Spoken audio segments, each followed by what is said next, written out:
Happy Easter. I'm full. I mean, we can go home now. I'm so glad that you're here worshiping with us this morning, both here in the room, that you're worshiping with us online, wherever you might be.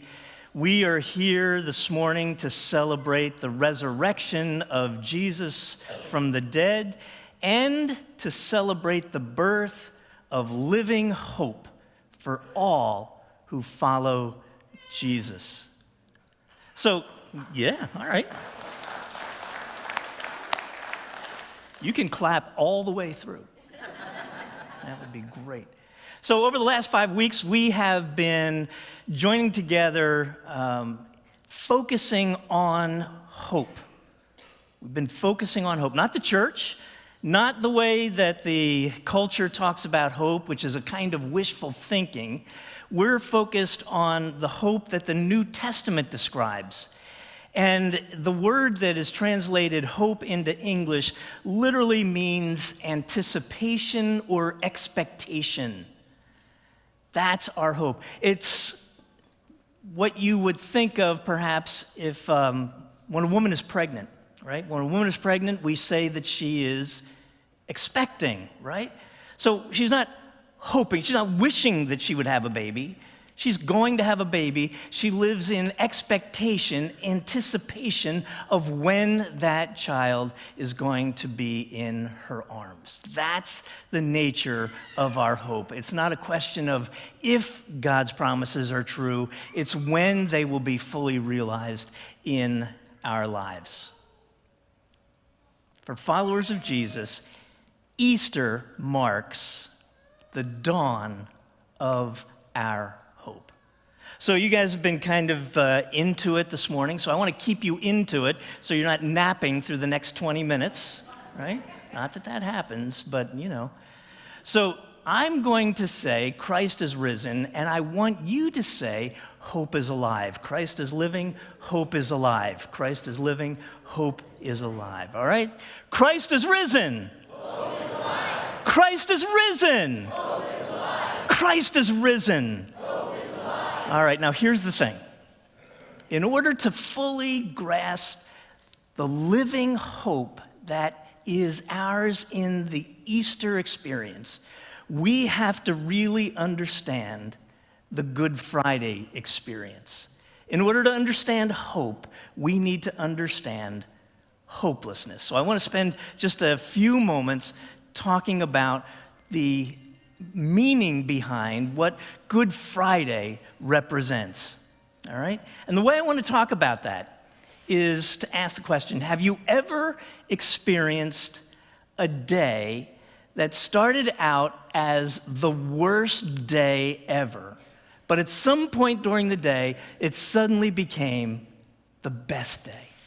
You ever had that experience? Let me share mine. So last week, my family and I celebrated a very special anniversary. It was the 30th anniversary of Marilyn, my wife's, cure from cancer, right? So 30 years ago, we are literally going to clap about everything. That's awesome. And I've shared that story many times over the years, but there's a part of the story I haven't shared as much. It took place after all of her year-long treatments of chemotherapy and radiation therapy. And so from the end of that, once a month, she would go to the oncologist for blood work just to see how things were going. And so that first month, she came back after having the blood work, and she said, well, my white blood count is really low, but that's to be expected. That's what chemotherapy does. It decimates your immune system, your white blood count. So no big surprise. Next month, she went. Numbers were still really low. No big deal. Third month, not only were they low, but they were lower than the month before. And over the next several months, each month she came back, and I'd be so hopeful. And it was bad news and getting worse. And finally, her oncologist said, we're going to have to do a bone marrow test. And she had been through that early in the process. It's a very painful test, or it was 30 years ago. And he said, there's a good chance that you have a chemo-induced leukemia. It was devastating news to us. Here we had been through this whole series, this whole year of treatment and so forth, thought we were on the other side of it, only to find out now that she has this dire diagnosis. And I remember driving her to that appointment for that bone marrow test. And we just kind of drove together in silence. We got to the doctor's office and we were sitting in that waiting room. And we were silent. Both of us in our own thoughts, both of us trying to push down the fear that we felt. There were a lot of bad days going through the treatments over that year before. But this was the worst day. Good Friday was the worst day. Good Friday was the worst day, as were the days that followed, the days that Jesus was in the tomb. It was the worst day because it represented, the crucifixion of Jesus represented the victory of the worst of our human nature, or what the Bible refers to as sin. When Jesus died on the cross, evil did a victory lap. Betrayal won. Lies won. Corruption, brutality, all won. But perhaps the biggest winner of all was death. Death seemed to have won on Good Friday. And who were the losers? Well, all of us. All of humanity lost when Jesus died on the cross. Our sin nature seemed to have been victorious. So all of us lost. The other thing that was lost was everything that Jesus had ever said or ever done during his lifetime on earth. All of the things he taught us, all of the things he showed us, all would be lost on the ash heap of a broken promise, a broken hope. So when Jesus said, love your neighbor, when Jesus said, love your enemy, yeah, right, Jesus, how'd that work for you? When Jesus said, blessed are the meek, for they will inherit the earth, yeah, right. Jesus' crucifixion was a victory for evil, and it was a victory for death. Hopelessness prevailed. Hopelessness prevailed. Those 3 days that Jesus was in the tomb were the worst days. But sometimes your worst day can become your best day. So Marilyn and I were in that waiting room and got called back to the examining room. And the nurse who we had become close with, Nurse Sue, came in and she was trying to be upbeat and professional and said, well, I'm going to take your blood, Marilyn. Just, we do this one test before we do the bone marrow thing. And so she took some blood and she went out, and now we're in this even smaller room waiting. You know, if you've been through medical kinds of challenges, you know that one of the worst parts is the waiting, right? You're always waiting. You're waiting to get an appointment with the doctor. You're waiting in the waiting room. You're waiting for test results. It's the waiting that can be the hardest part. And so there we were in this little examining room, waiting again, still in silence, still gripped with fear and a sense of hopelessness. When all of a sudden the door swings open and Nurse Sue comes bounding in, and she's saying something that is incoherent to me. She's saying, "It's changed. It's changed. Your blood work, it's improved, not just a little, but a lot." And she is laughing. There are tears coming down. Marilyn jumps down off of the little examining table, and she's hugging this nurse, and they're dancing around, and they're screaming and talking women talk.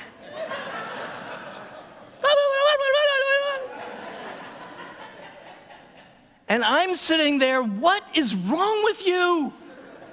It's Good Friday.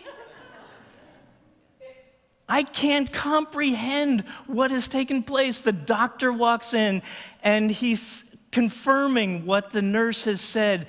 And as he's trying to talk about it, he starts getting emotional, and he's a man, so he leaves the room. And honestly, I'm in a state of shock. I can't figure out what is happening. This sounds too good to be true. This doesn't happen.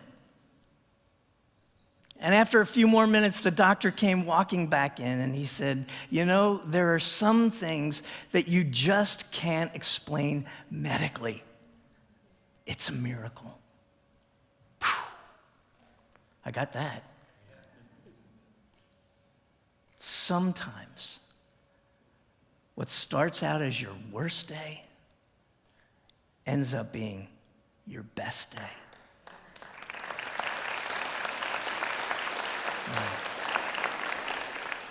For the women who were followers of Jesus, that first Easter morning was still Good Friday. They were on their way to the tomb to do the unbelievably difficult task of preparing Jesus' body for his final burial. And as they made their way there, I'm sure the world felt dark and cruel, and their hearts felt heavy. And as they came to the tomb, I can just imagine that as they were looking toward it, they saw that the stone that had blocked the entrance had been moved out of the way, and the tomb was open, which I'm sure was very confusing to them. And they walked up to the tomb, and they looked inside and saw there was no body there. There was no body there. And I imagine as their minds were trying to deal with that, they thought, how much more cruelty are they going to inflict on us? Now they've taken his body away. Why would they do such a thing? But according to Luke's gospel, 2 angels stood next to the women and asked them the question, "Why are you looking for the living among the dead? He isn't here. Christ has risen." Amen. You forgot your line. I bet they get it at the second service. Christ is risen. There we go, yeah. Christ is risen. Hope is alive. And they ran back, the Bible tells us, to tell the disciples. And they were doing the woman thing, right? They're talking fast, and there are tears, and they're excited. And the disciples are sitting there thinking, what is wrong with these women? Why are they so excited? Don't they understand what's happened? It says they could not believe what the women were telling them. I get it. It was too good to be true. It was too good to be true. This doesn't happen except by miracle. Over the next 40 days, Jesus appeared to those disciples and reminded them of all the things that he taught them, but not just to those disciples, but Acts tells us to over 500 others, Jesus appeared so that all saw that he was resurrected, he was risen from the dead. As Pastor Rick read to us from 1 Corinthians chapter 15, two really important basic truths. Christ is risen from the dead, and so will we. So will you. Resurrection wasn't just a one-time thing for one person. He was the first in a long line of resurrected people. He broke the sin of Adam and gave to us a new nature as we follow him. So this is a deeply personal story for us, for you. You will be resurrected. Death doesn't get the victory. The grave does not get the victory. So no matter what the most difficult experience you've ever had, no matter what your worst day has ever been, or your worst day will ever be, or maybe you're living your worst days right now, it doesn't get the final victory.